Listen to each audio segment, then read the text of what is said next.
Hello, I'm James from Warrior Martial Arts Supply. We're here today with another video. This is going to be a multi-part series called Block Analysis on the wooden dummy or PVC dummy. Basically, we're going to take one block per video and we're going to analyze the block as far as the structure, the angles, footwork, pivoting, pretty much all of the little nuances which could either make your blocks work effectively or possibly make your blocks fail.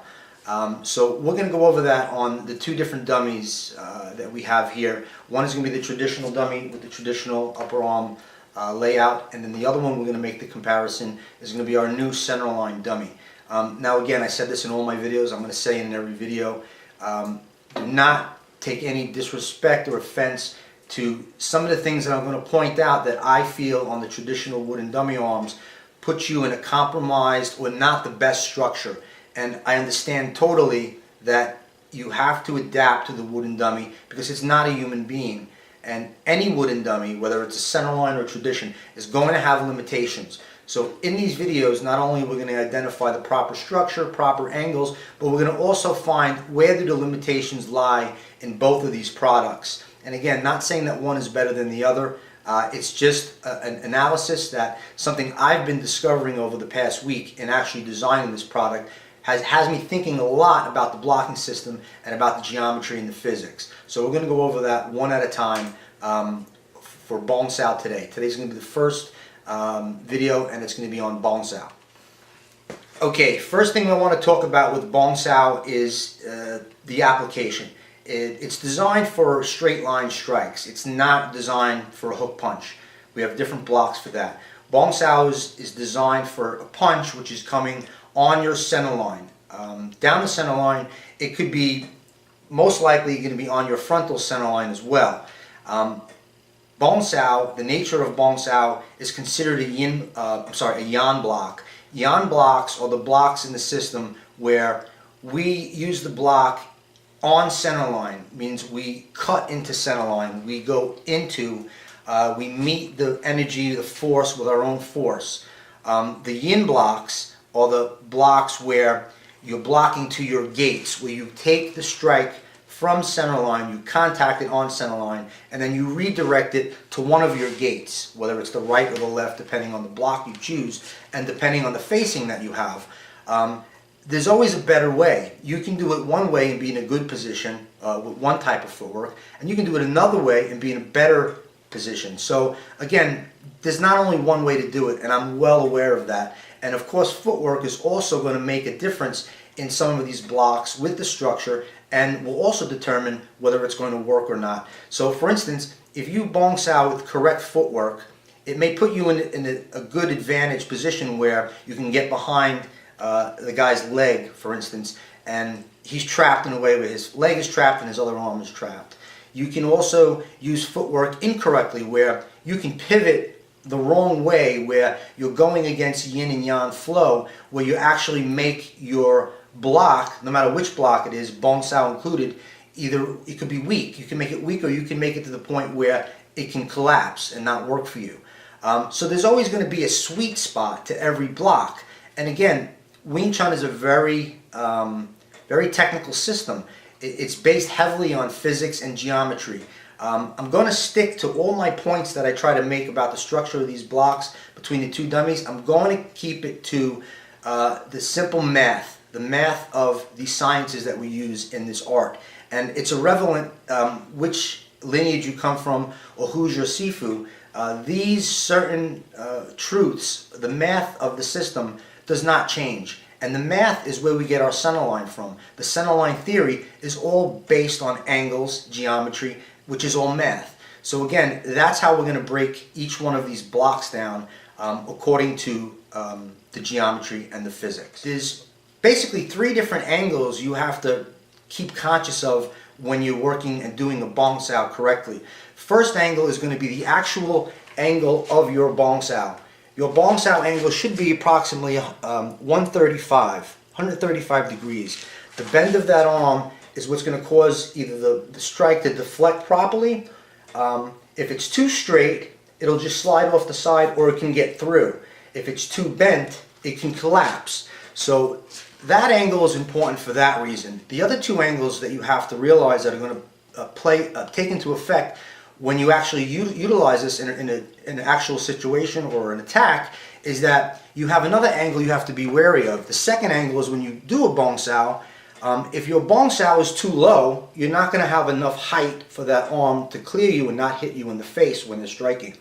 The other and final angle you have to be aware of is the angle in which your facing is. So if I'm Boang Saoing something on centerline, this may be the correct facing. If it's a same side Boang Sao, meaning he's punching on the same side I'm Boang Saoing, I'm not doing a cross arm Boang Sao.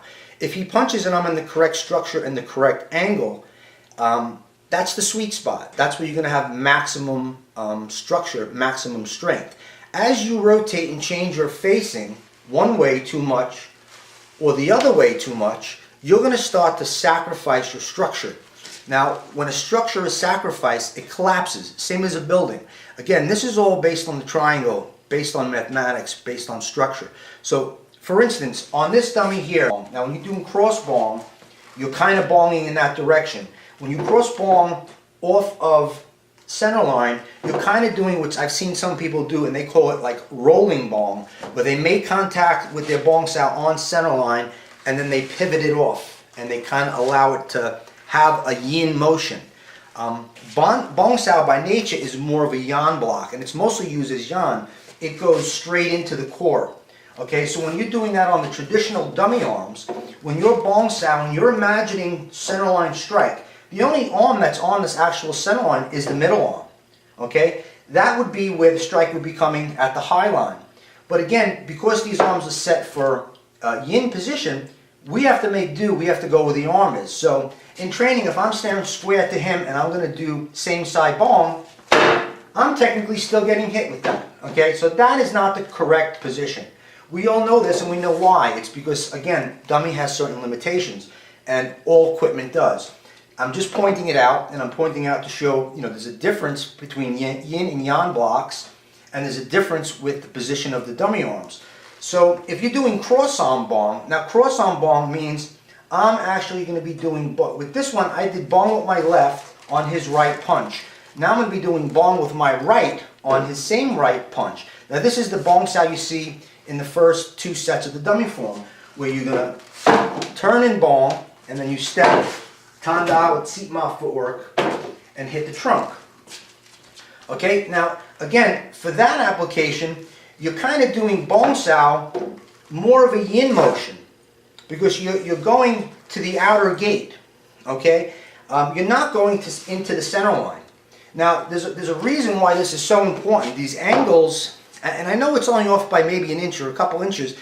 You say, well, it may not be that big of a deal, but I always give this example when I'm trying to teach somebody or a student how important these angles are. Now, if I was to take 3 panes of glass, 1/4 inch thick, 1 by 1, and I was to stand one pane up 90 degrees and shoot it with a gun, that bullet would penetrate right through that glass. If I was to take the second one and tilt it back 70 degrees, that bullet may do a little bit more damage to that glass, not ricochet off it, and still go through it. You can tell that the angle had an effect on the bullet. Now if I take a third pane of glass and I angle that to 45 degrees and I shoot that with a bullet, that bullet represents the punch. That bullet is the line of attack. Now you can't change the line of the attack, same way you can't change the direction of a bullet. So the strike from Boang Sao that you're blocking is going on center line. So if your angle is not in the proper position, you're gonna lose that sweet spot of the block on the Boang Sao, where it's just like the bullet. The bullet, eventually, if you angle it just enough, you're at the sweet spot where it can't penetrate. If you're at the wrong angle, you will lose that advantage of that angle, and the fist or the line of attack will collapse your Boang Sao. So for instance, if he's punching up center line, okay, and I'm doing this kind of a Boang Sao, okay, right away you can see it's not enough. I'm getting hit with this one. So now the question is, if we do this type of a Boang Sao, cross Boang Sao, okay, you may say, okay, well now this is better. I'm not getting hit with this. And I'm not. But the one problem that I see with this, where you could be sacrificing the structure, just like the plate of glass, as that plate of glass tilts closer to 90 degrees, you start to lose that effect where you can absorb the power from the strike, and your Boang Sao could collapse. Now I'm going to show you that on this dummy, exactly what I'm talking about. If I go to a Centerline Dummy, if I Boang Sao truly on center, okay, now there's a limitation that this dummy has. Like I said, everything has limitations. I can't Boang Sao up where I need to be to protect myself so I don't get hit with this block. Now you can't do it on that one either, and I get it. Again, like I said, this dummy is not perfect either. But the one advantage that this has is that this actually gives me the strike on the center line that I'm imagining on the traditional dummy. But it's allowing me to go up center line and take it off the way you normally would, okay? Now, that deflection is the sweet spot. Now, this is where the angles are so important. If you're Boang Saoing the dummy arm this way, in this position on that dummy, technically, that should be the line of attack now. It's not. The line of attack is still on center line. By doing this, you're now meeting this line of attack at too much of an angle past the actual center line. And the problem with that is, just like the bullet and the glass, if I contact this on here, I have maximum structure. I'm facing center, my shoulder is forward, I have that forward energy. Once I start turning this way too much, okay, now I'm going to exaggerate a little bit. The dummy arm is, say, here. The more I go with this, the more this wants to collapse, okay? That's what I'm saying about the structure and how the structure is slightly compromised, because you're not Boang Saoing on center line the way you should on that dummy. You're Boang Saoing where the arm is in the finished position for, say, your Tan Sao block, or your Noi Jut, or your Fook. Okay, all those meant to take it to the outer gate. Boang Sao is like Pak Sao, it's meant to go into the core. So I'm supposed to Boang Sao in, so I have maximum structure here. Now same thing, if I go too far this way on that angle, again, it's no good, I'm getting hit. So just like the glass being at 90, 60, whatever, 90, 70, and 45, that slight degree of the angles are going to make a major difference on whether you're going to have a strong structure or a weaker structure. And that's really the only thing that I'm trying to point out as far as the difference between these dummies. They're both limited. They're both wooden dummies. You want real training, you got to train with a real person and do drills or spar or chi sao. You know, that's the real training.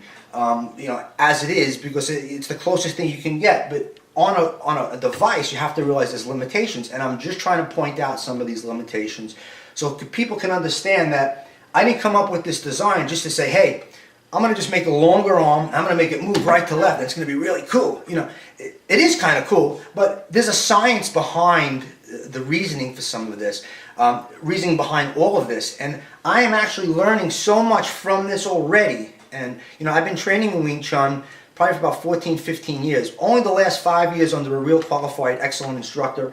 But either way, my basics, you know, my fundamentals that I have in it are pretty solid. I'm far from mastering this level. But you can't argue with the geometry. You can't argue with the mathematics.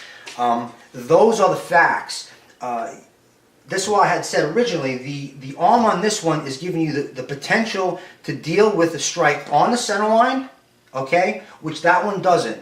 It also gives you the potential to deal with the yin blocks where you're going to the outer gate. You're going off center line. You're going off center line, okay? So in essence, technically, this single arm dummy gives you more arm positions than a dummy with two arms. And the reason for that is you have one arm position here that you deal with all your yan blocks.